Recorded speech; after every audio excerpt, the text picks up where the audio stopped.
this is where everything starts. Chickens grow here for about 2 months. We've got shelter over there under those movable tractors. This is unfortunately where they all get started. Then they go to my brother Mike. All right, he said the water's 120 degrees. He dips them for about 20 seconds, maybe a little bit longer now that the water has cooled down. And he's gonna put the bird in this homemade contraption.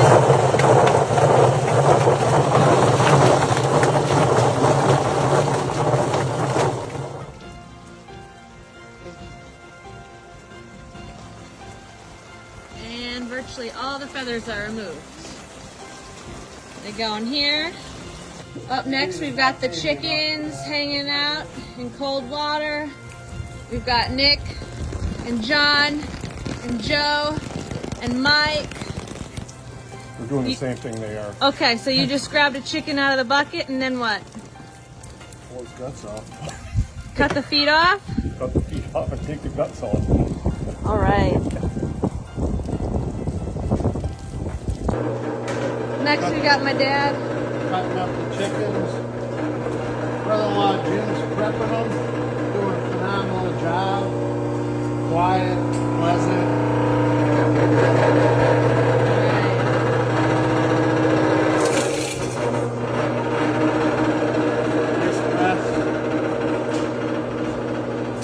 So we got Jeff here. This is where the chicken goes after my dad's cutting it. Yeah, and we clean it and pick the feathers off. The fun part.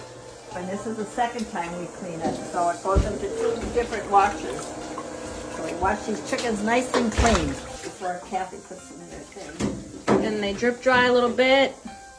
They get dried off, sorted into half chickens. And we got my mom here. My mom's loading it. So we load it by half chicken into the bag, and then we vacuum seal. Got one breast, one thigh, one wing, The leg and a one leg. leg. Yes. So Carter's first job this morning was catching chickens. He actually put them in a bucket and put the lid on, and that's how he caught them in the rain, didn't you, bud? Now he's helping make extra bags. Pretty smart.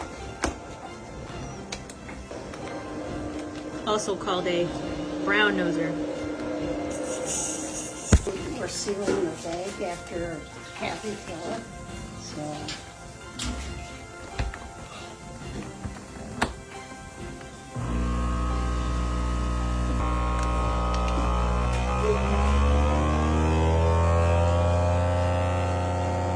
Then Earl is going to label them. Yep. Where do they go next? to the freezer. Now we gotta pack them in the freezer.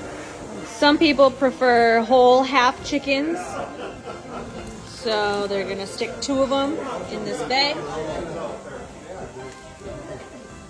All right, so we get this tube in the bag. Can you tell me what that does? That's the arrow. You're putting that zip tie on it. Alrighty. 190 degrees.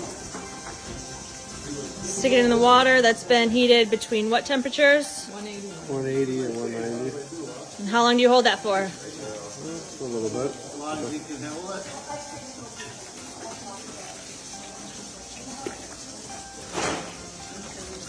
Until it looks tight, and you pull the tube out and tighten it a little more. Yep. And that's that. We've got Aunt Teresa here. She's giving the feet a manicure. By cutting the toenails off. Throwing them in my basket so I can dunk them in the boiling water.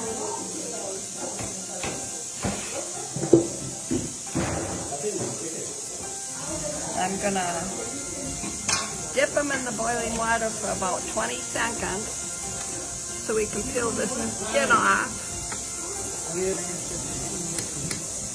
And then Sugar takes them next after Teresa. Okay, and then we cut that little base off on the bottom of their foot.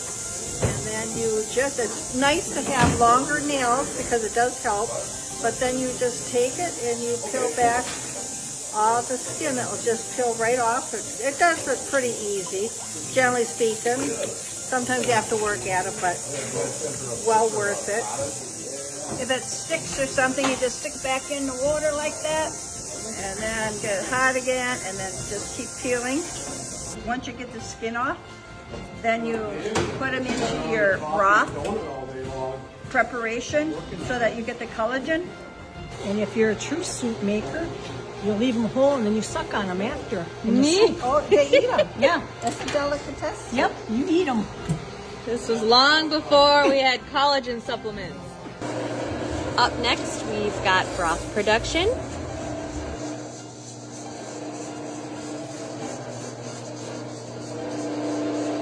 Here, How many are you adding? I'm adding 2 necks, I'm adding 6 feet, and about 3 backs or whatever extra pieces that don't have a lot of meat. The bone goes in and gives good flavor to the chicken broth. And then I take 3 celery and put those in. And 2 onions, which are already quartered, so I need 8. And then I put in some salt, peppercorn, parsley, and bay leaf. And at the end I do carrots to clean it all out. And cook it in water for 20 minutes. And I put this mixture into it.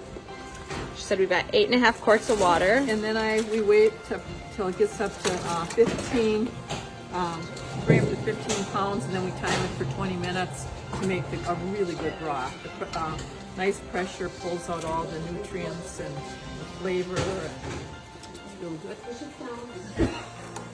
So we turn this, right? Yes, this means that it's heating up. Heating up. And then okay. once it starts to put out steam, I put on the top weight here. Okay. And we wait till it gets up to 15 pounds. Yep. And once it does that, I hit the timer and I put it this way because it's processing for 20 minutes. Perfect. And then once it does that, we just turn off the heat and turn it this way. It means it's cooling down. Cooling and then down. once we get over to this point, that's cooled down, I took the weight off it at about 4 pounds left, something like that. And then just let it cool all the way down to 0. Now we can take the lid off. Take it off any sooner, it will blow up. And you don't want that to happen, so that's really important that we do that. And after, what I'm going to do in a few minutes is take this and pour it out into a pot, and all the stuff that's inside we catch into a colander and we work it so we get all the flavor and juice out. Nothing gets wasted. Somebody actually takes this then and feeds it to their pigs, and then I think there might actually be somebody who also takes a little bit to boil a second time to make another batch of broth. Once we've got the strained broth, you just fill them up, what, 1 inch from the top? Yep. Okay. And then it's ready to be rimmed with vinegar to get all the oil off. And then they can go back in the next process of slow cooking and canning. And it's 10 pounds for 25 minutes.